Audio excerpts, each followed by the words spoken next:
When I hear a story about a priest getting fired for publicly purchasing dildos, I'm pretty sure I've got a good story for the week. But I don't usually go in expecting to root for the priest. I mean, don't get me wrong, I've got nothing against dildos, unless they're also priests.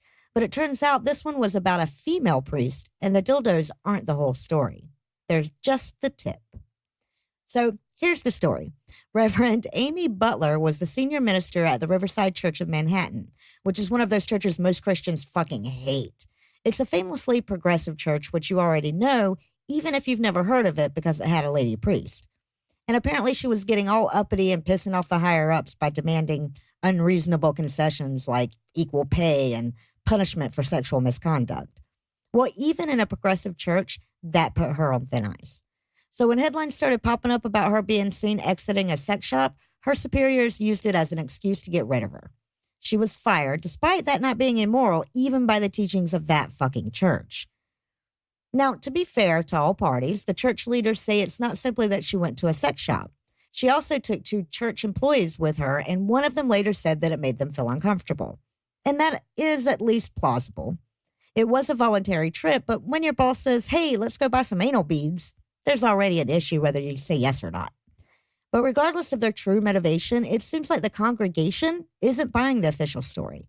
Either that or they don't give a shit. Because according to the Washington Post, they've introduced a petition asking the church to schedule a vote on bringing Butler back. Of course, she's loaded up with a bunch of new dildos and anal beads, so I can see why maybe she'd like them to wait for a week or two. Anyway, that's the only real story I've got for you this week, but I also wanted to update you on one we've been following on TWIM for quite a while.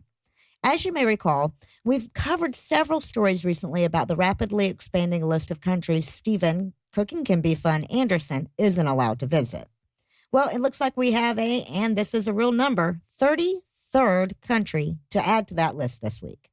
So Noah, tell him what he's won. Congratulations, Stephen Anderson. You won't be going to sunny Australia. You won't be whisked away on a 7-day tour of sandy beaches, exotic wildlife, and legal gay marriage, or a 5-day tour, or a 1-day tour, or a layover. Some of the finest restaurants in Sydney might occur to you while you're eating at the only Taco Bell in Arizona that'll still let you sit inside. And this 5-star hotel with its spectacular waterfront views will have an extra room in it because you can't stay there. Back to you, Lucinda. Well, actually, back to you and Heath and Eli.